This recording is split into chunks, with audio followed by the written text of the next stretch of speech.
En la época en que Kenzo Kobayashi vivía en Tokio y era un muchachito escaso de tu misma edad, no existía la luz eléctrica.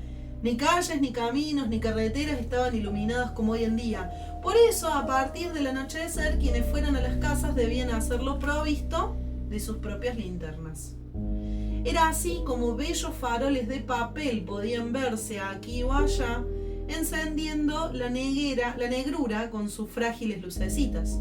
Y como decían que la negrura era especialmente negra en las lomas de Akasaka, cerca de donde vivía Kenzo, y que se oían por allí durante las noches los más extraños quejidos, nadie se animaba a atravesarla si no era bajo la serena protección del sol. De un lado de las lomas había un antiguo canal, ancho y de aguas profundas, a partir de cuyas orillas se elevaban unas barracas de espesa vegetación. Del otro lado de las lomas se alzaban los imponentes paredones de uno de los palacios imperiales. Toda la zona era muy solitaria, no bien comenzaba a despejarse la noche desde los cielos. Cualquiera que por algún motivo se veía sorprendido cerca de las lomas al oscurecer, era capaz entonces de hacer un extenso rodeo, de caminar de más para desviarse de ellas y no tener que cruzarlas. Kenzo era una criatura muy imaginativa. Lo volvían loco los cuentos de hadas y cuanta historia extraordinaria solía narrarle su abuela. Por eso, cuando ella le reveló la verdadera causa debido a la cual nadie se atrevía a atravesar las lomas durante la noche, Kenzo ya no pensó en otra cosa que en armarse de valor y hacerlo él mismo algún día. Los Mushins. Por allá andan los Mushins entre las sombras, le había contado su abuela, al considerar que su nieto ya era lo suficientemente grandecito como para enterarse de los misterios de su tierra natal. Son animales fantásticos de la montaña. Bajan para sembrar el espanto entre los hombres. Les encanta burlarse mediante el terror. Aunque son capaces de tomar apariencias humanas, no hay que dejarse engañar. Kenzo, las lomas están plagadas de Mushins. A los pocos desdichados que se les aparecieron casi no viven después para contarlo, debido al susto. Que nunca se te ocurra cruzar esa zona de noche, Kenzo, te lo prohíbo. ¿Entendiste?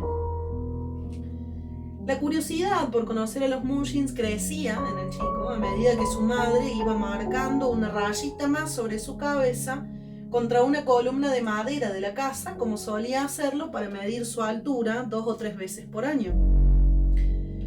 Una tarde decidió Kenzo que ya había crecido lo suficiente como para visitar las lomas que tanto lo intrigaban. En secreto, claro, no iban a darle el permiso para exponerse a semejantes riesgos. Los Mushins. Podría decirse que Kenzo estaba obsesionado por verlos, a pesar de que le daba miedo y mucho que se cumpliera su deseo. Y con esa sensación doble partió aquella noche rumbo a las famosas lomas de Akasaka, con el propósito de recorrerlas sin otra compañía que la de su propia linterna. Obviamente a su mamá le mintió y así consiguió que lo dejara salir solo. Encontré al tío Kentaro en el mercado, me pidió que lo ayude a trenzar bambúes. También se lo pidió a los primos Endo. Estaba atrasado con el trabajo y dice que así podrá terminarlo para mañana como prometió. Me voy a quedar a dormir en su casa, madre. El tío Kentaro vivía en las inmediaciones del antiguo canal, por lo que la mamá de Kenzo no dudó en permitirle que pasara la noche allá. Ni sueñas con volver hoy. Mañana, cuando el sol ya esté bien alto, En aquella época tampoco existían los teléfonos, de modo que la mentira de Kenzo tenía pocas probabilidades de ser descubierta. Además, no era un muchacho mentiroso, ¿por qué iban a dudar de sus palabras? Apenas comenzaba a esconderse el sol cuando Kenzo arribó a las lomas. Decidió aguardar un buen rato para encender su linterna, pero cuando la encendió, ya se encontraba en la mitad de aquella zona de la oscuridad. Se desplazaba muy lentamente. Un poco debido al temor de ser sorprendido por algún Mushin y otro poco a causa de la lucecita de su linterna, apenas si le permitía ver 1 metro a la distancia. De pronto se sobresaltó. Unas pisadas ligeras, unos pasitos suaves parecían haber empezado a seguirlo. Kenzo se volvió varias veces, pero no bien se daba vuelta, los pasos cesaban y él no alcanzaba a descubrir nada ni nadie. Era como si alguien se ocultara en el mismo instante en que el muchacho intentaba tomarlo desprevenido con su luz portátil. Sí, era indudable que alguien se escondía entre los arbustos y que desde los arbustos podía observarlo claramente a él. El simpático rostro de Kenzo se destacaba entre aquella negrura, cálidamente iluminado por la linterna. Durante 2 o 3 fines de semana más, este episodio se le repitió tal cual. Kenzo continuaba con las mentiras a su madre para volver a las lomas. Sería un Mushin esa silenciosa y perturbadora presencia que lo seguía y lo espiaba. Y si era así, ¿por qué se mantenía oculto? ¿Por qué no lo atacaba de una buena vez, apareciéndosele de golpe para darle un susto mortal, como decían que a esos seres les divertía hacer? Al fin, una noche, Kenzo iluminó toda una pequeña silueta femenina que se mantenía agachada junto al canal. La veía de espaldas a él. Estaba sola allí y sollozaba con infinita tristeza.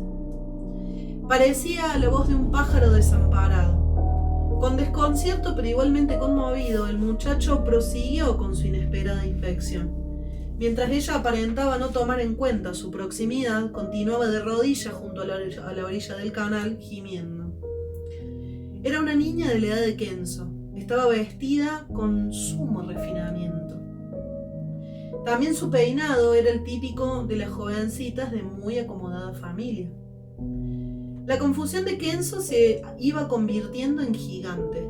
¿Qué hacía esa mujercita ahí, sola, nada menos que en aquella zona, y en esas horas de la noche? De pronto se animó y caminó hacia ella. Si una nena era capaz de internarse en las lomas con más razón, él o no. El muchacho le habló entonces, pero ella tampoco se dio vuelta. Ahora ocultaba su carita entre los pliegues de una de las mangas de su precioso kimono, y su llanto había crecido. ¿Un pichón de hada perdido a la intemperie, tal vez? Kenzo le rozó apenas un hombro, muy suavemente. «Pequeña dama», le dijo entonces, «no llore así, por favor. ¿Qué le pasa? Quiero ayudarla. Cuénteme qué le sucede». Ella seguía gimiendo y tapándose un rostro. «Distinguida señorita, le suplico que me conteste». Aunque proveniente de una familia campesina, la educación de Kenzo no había dependido de la mayor o menor riqueza que poseyeran sus padres, sino de que ellos valoraban por sobre todo la educación de sus hijos. Por eso él podía expresarse con modales gentiles y palabras elegidas para acariciar los oídos de cualquier damita. Insistió entonces: «Le repito, honorable señorita, permítame que le ofrezca mi ayuda. No llore más, se lo ruego. O al menos dígame por qué llora así». La niña se dio vuelta muy lentamente. Aunque mantenía su carita tapada por la manga del kimono, Kenzo la alumbró de lleno con su linterna y fue en ese momento que ella dejó deslizar la manga apenitas. El muchacho contempló entonces una frente perfecta, amplia, hermosa. Pero la niña lloraba, seguía llorando. Ahora su voz sonaba más que nunca como la de un pájaro desamparado. Kenzo reintegró su ruego. Su corazón comenzaba a sentirse inmensamente atraído por esa voz, por esa personita. Una sensación rara que jamás había experimentado antes lo invadía. «Cuénteme qué le sucede, por favor». Salvo la frente que mantenía cubierta, ella seguía ocultándose cuando por fin le dijo: «Oh, lamento no poder contarte nada. Hice una promesa de guardar silencio acerca de lo que me pasa.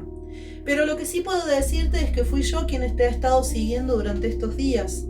No me animaba a hablarte. Pero ahora siento que podemos ser amigos, ¿no es cierto?». Kenzo le tocó apenitas el pelo, pura seda.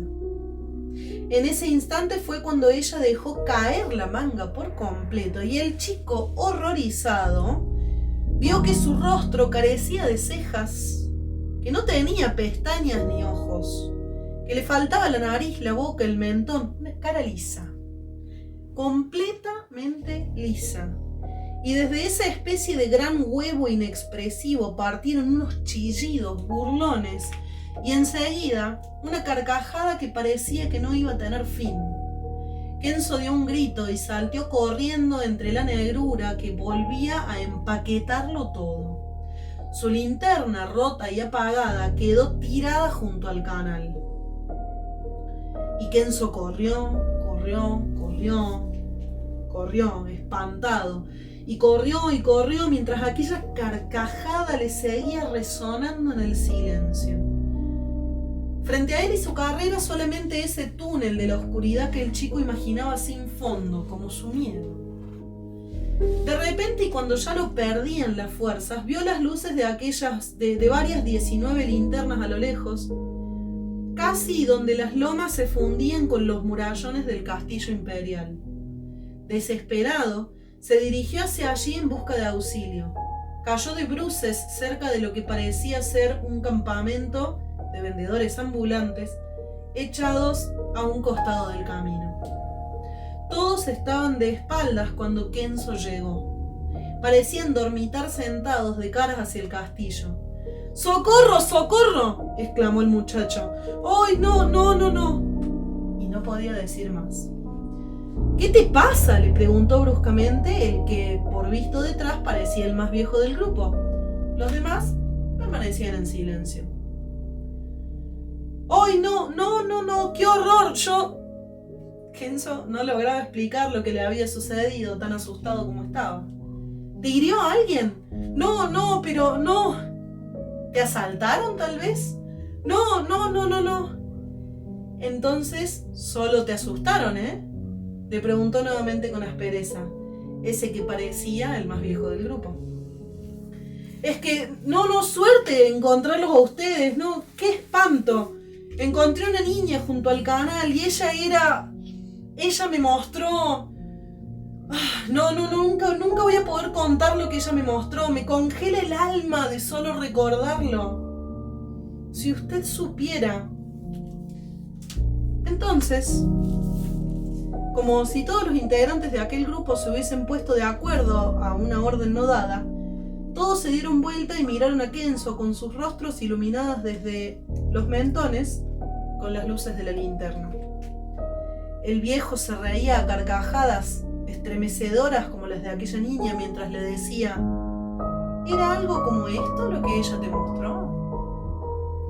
Las carcajadas de los demás acompañaron la pregunta de Kenzo, y vio entonces aterrorizado 10 o 12 caras tan lisas como las de la niña del canal.